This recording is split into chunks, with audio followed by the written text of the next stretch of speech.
Welcome to the community of engineers, the change agents in the society.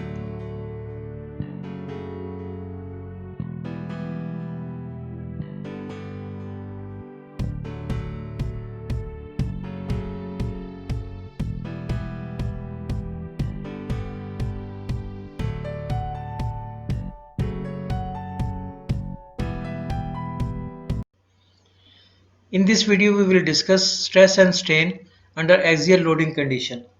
Axial loading is the loading of the body or object along longest dimension of the body. We have already discussed stress, which is the material response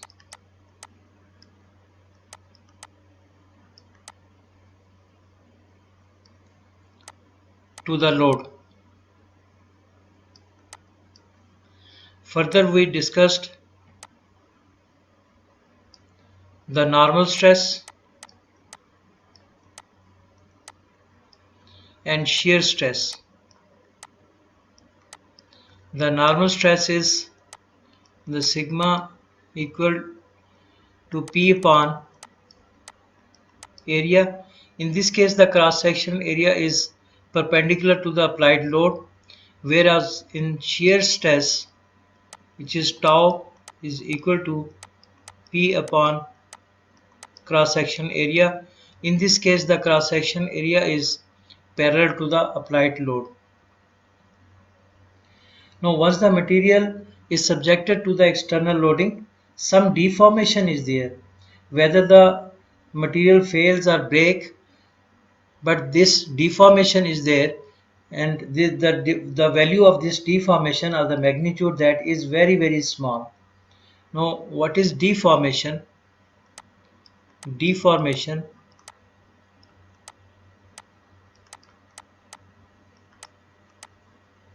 is the change in shape and size of the body or object, and the measure of the deformation and the measure of the deformation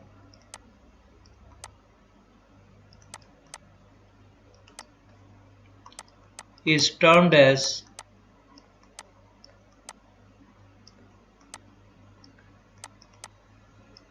the strain.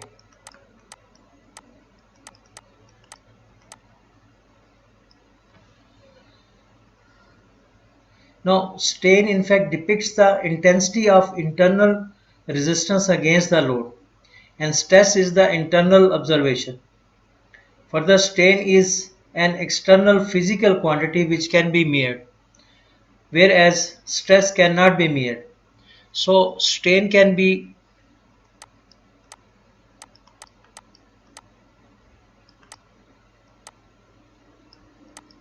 defined as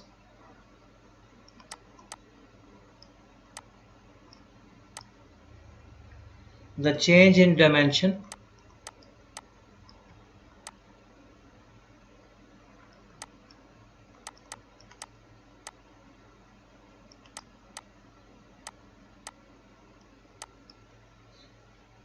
per unit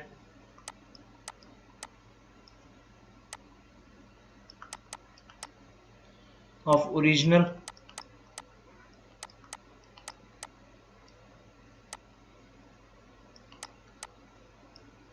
dimension.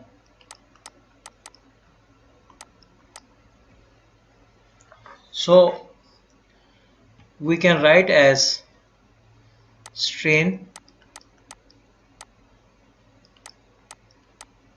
is the change in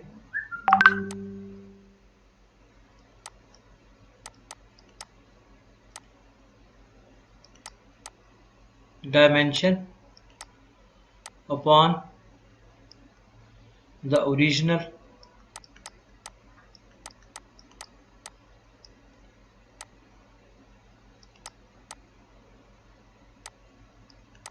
dimension. Now, like stresses, strain is also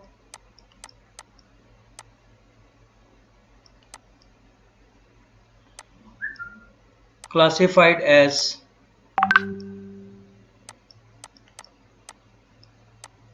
normal strain and shear strain. The normal strain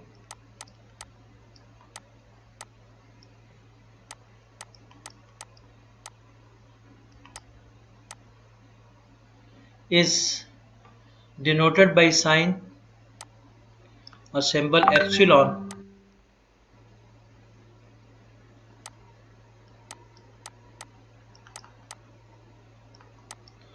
which is equal to the deformation or the change in length upon the original length. Now this is the deformation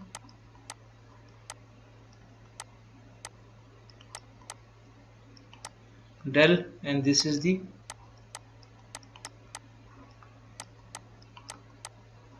original length. Whereas the shear strain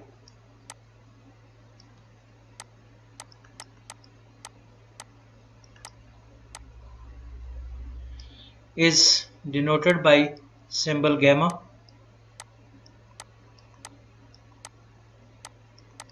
and here this is pi by 2 minus the changed angle. Now we can say that this is the geometric departure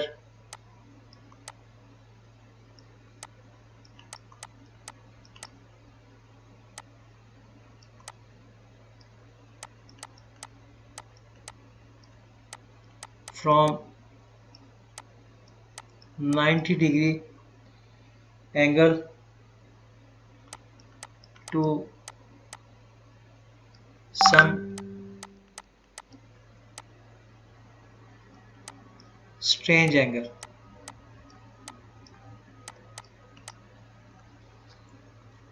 So this is the tilt or the current angle from this, and minus from 90-degree we get the value of this shear strain. So strain measurements are very much geometric problems. Further, the units of strain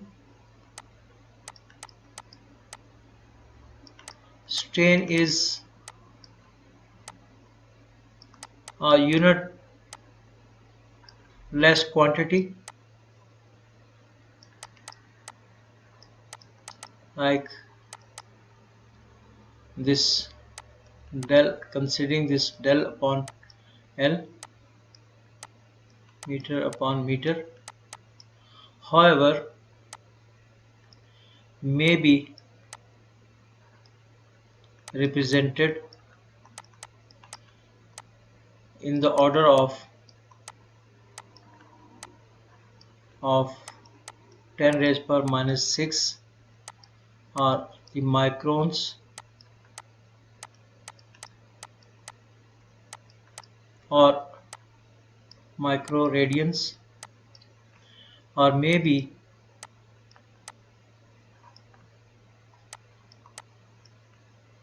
represented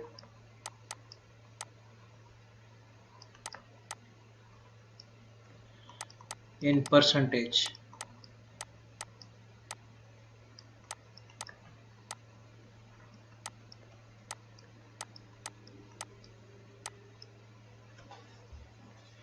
Now let's consider a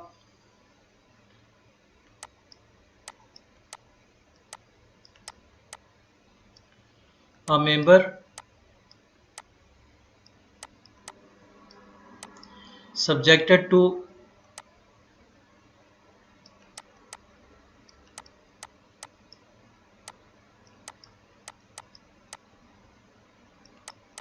tensile loading.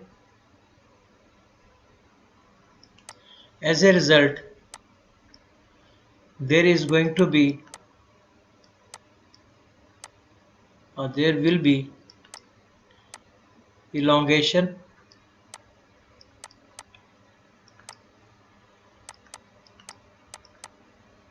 in the member.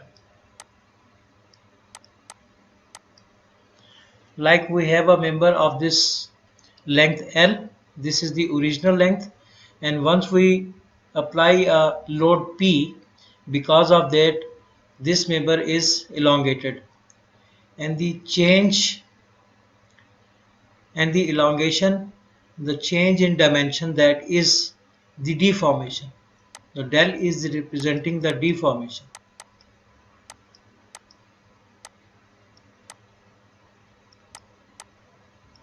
Same for stress, we have P upon A, this cross sectional area, and for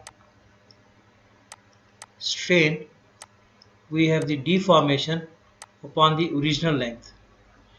And once we have the twice of the length of the member, and once it is subjected to same load P, and we will have the twice deformation. And once we have the same length of the member but it is subjected to twice of the applied load, again we would be observing the double of the deformation in the member. Now let's do this problem. In this problem we have a rigid beam, and what is this beam is of rigid beam. And what is rigid beam?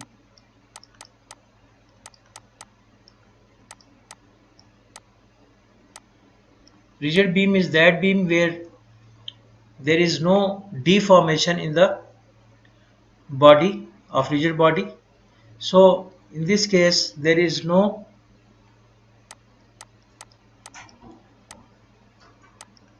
deflection. Further, once the beam is subjected to load P, there is no deflection in the beam, but there is a elongation in the supports, through that this beam is held. This beam is supported by two support. Let's say this is support 1 and this is support 2. Once the beam is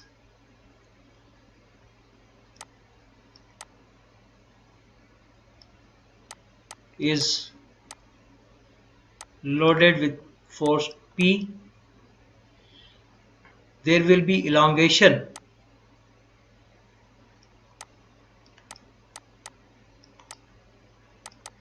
in the two supports.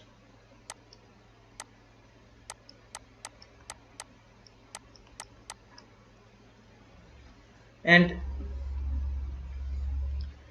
actually in this problem we have to find the value of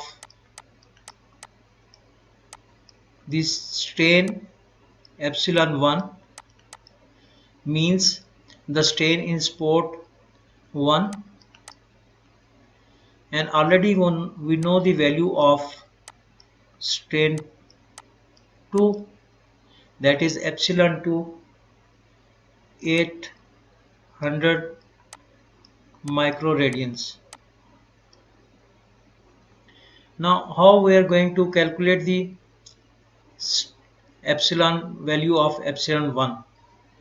Let's say we simply draw a free body diagram.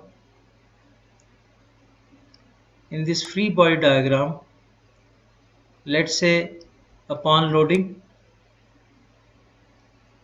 this is the new position of the rigid beam, Now we know the value of epsilon 2, and we know the expression that epsilon is equal to del over the original length. And once we know the value of this epsilon 2 and the support length of L2, we can calculate the value of this del 1. So once we calculate this value of del 1 and we know the length of this, that is 2 meter, and this is 2.5 meters, and we would be knowing the value of this del 2, so then we can calculate the angle theta by using this expression that tan theta is equal to the opposite side upon the adjacent side. Once we would be knowing the value of this theta, we can easily calculate the value of this del 1, and once we will calculate the value of this del 1, we can calculate the epsilon 1. So we start doing this. So del 2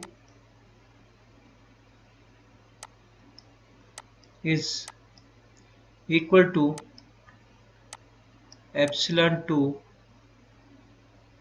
multiplied with the L2, as epsilon 2 is of 800 micro radians, which we can write as 800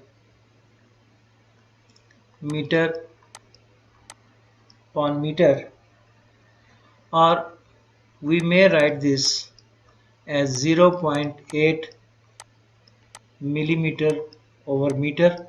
So using these values in the expression, del 2 0.8 millimeter upon meter and L2 is of 2.7 meters, and we get the value of del 2, that is of 2.16 millimeter.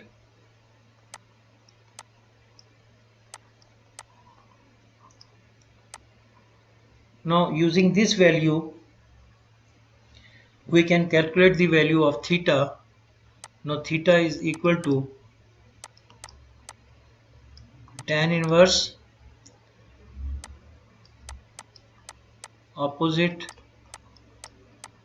upon the adjacent side. So tan theta, tan inverse opposite is of, that is 2.16 millimeter upon adjacent, that would be 2 plus 2.5, so total is 4.5 meters. So from here the value of theta, that is going to be 0.0275. Now once we know the value of this theta, now we can easily calculate the value of this del 1. Now again I draw for your consumption. Let's say this del 2 is of 2.16 millimeter. This del 1 yet to find, and the value of this theta is going to be 0.0275, and the value of this is length, that is of 2 meter, and this is 2.5 meters. Now from here again we can calculate that this tan theta is equal to del 1 upon 2 meter. So del 1 is going to be tan theta multiplied by this 2 meter, and we get the value of this del 1, that is going to be 0.96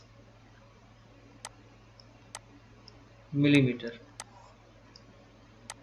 Now it is very clear that epsilon 1 equals to del 1 upon the original length. So this del 1 is 0.96 millimeter upon the original length of sport 1, that is of 1.5 meters. So epsilon 1, that is going to be 0.64 millimeter upon meter, or we may write this epsilon 1 is going to be 640 microradians.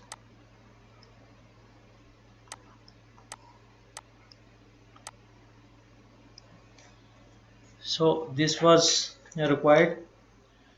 Now let's discuss the shear strain. We have already expressed shear strain as gamma xy, which is equal to pi by 2 the original angle minus the theta dash, where theta dash is the current angle,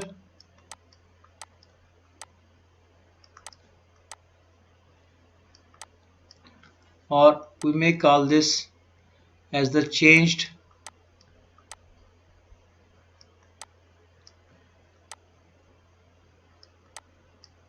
angle. Now considering an elemental cube which is shown here in two-dimensional form, now due to the application of the shear load there is a deformation, and because of the application of the shear loading, this is the deformation. Now here this is the shear strain, and if we take this horizontal axis as x-axis and vertical axis as y-axis, now this is going to be sigma xy, and this is the new angle, that is the theta dash or the current angle.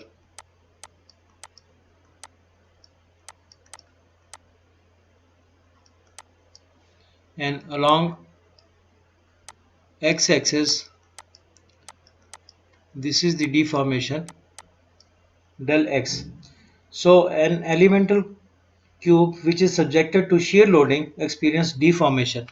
So we can define shear strain as the tangent of the angle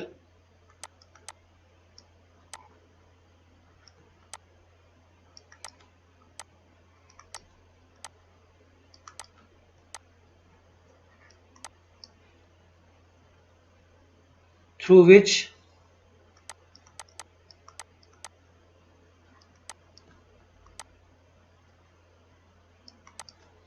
two adjacent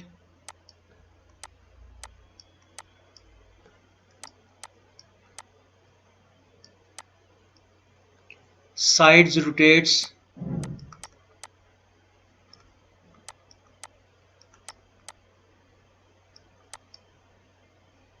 relative to their initial position, relative to their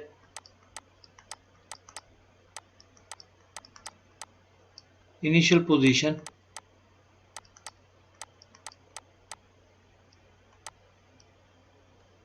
is termed as or known as the shear strain.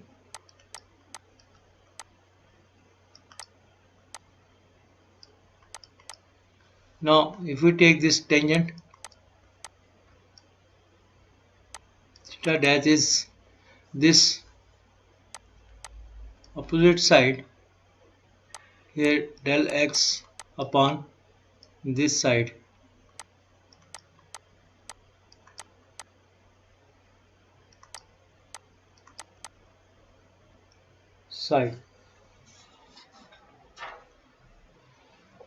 We also have the example of shear blocks where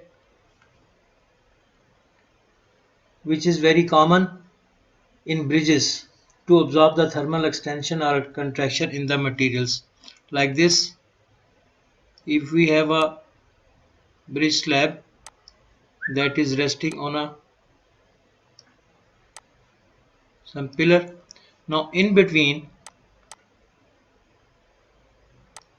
we use the deformable material, that is, let's say, rubber, to absorb the thermal expansion or contraction. And this may we represent this like this. If we have a two, let's say, solid plates placed opposite to each other, and in between we have a deformable material, let's say the same rubber. Now because of the application of the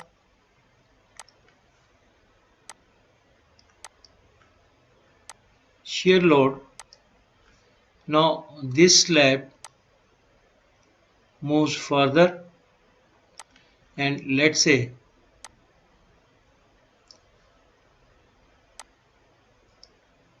this slab is now moved to this place. Now if we see here, the shear strain is not constant, so we represent this as gamma x y equal to d del upon the dl. Further, if the gamma xy is greater than 0, then we take the positive strain, and if the value of gamma xy is shear strain that is less than 0, we take negative strain.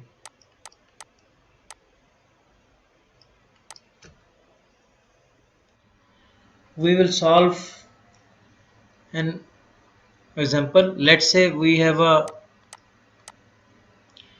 undeformed body shown here with this yellow color, and after some deformation, this is the new orientation or the position of the body. Now we have to find the value of the shear that is of gamma xy. Now this is very important that here, as a definition, we know that this gamma xy is equal to pi upon 2 minus the change, the new angle. And here in this case we can write this gamma 1 plus gamma 2. Now this is the original angle, that is of 92. Some shift is there and this is altogether new angle. So this we denote as gamma 1 and this we denote as gamma 2. So we can calculate this gamma xy by just solving this. This is the opposite side, the adjacent. So this is going to be 0.5 millimeter upon 720 millimeter. This is for the case of gamma 1. Now for gamma 2 we have 0.25 millimeter upon 480 millimeter. Now after solving we get the value of this gamma xy, that is equal to 0.001215. So that is already in radians. So we can write as 1215 micro radians, or in percentage we can write as 0.1215 percentage. Now these are the values of gamma xy. Let's solve another example. In this example we have to calculate the strains.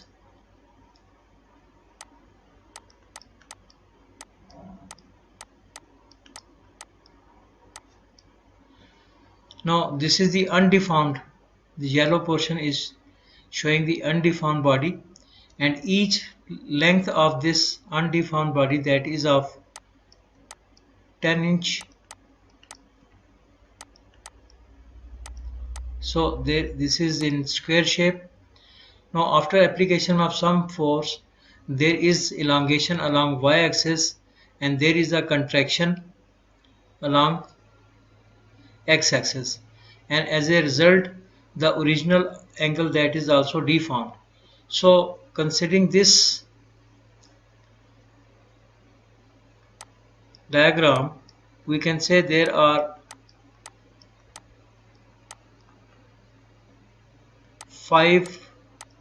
total 5 strains. 3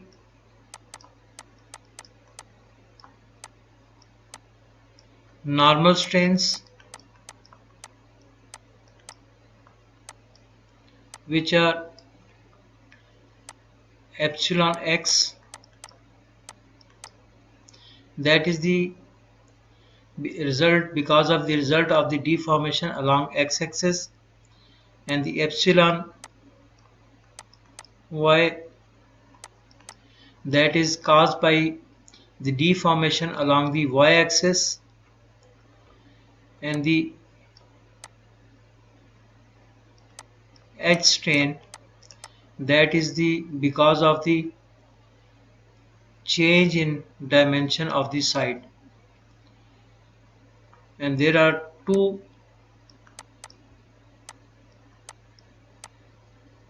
shear strains which are the gamma, let's say I write small letter q, because of the change in the angle of q, and gamma p because of the change in the angle, original angle.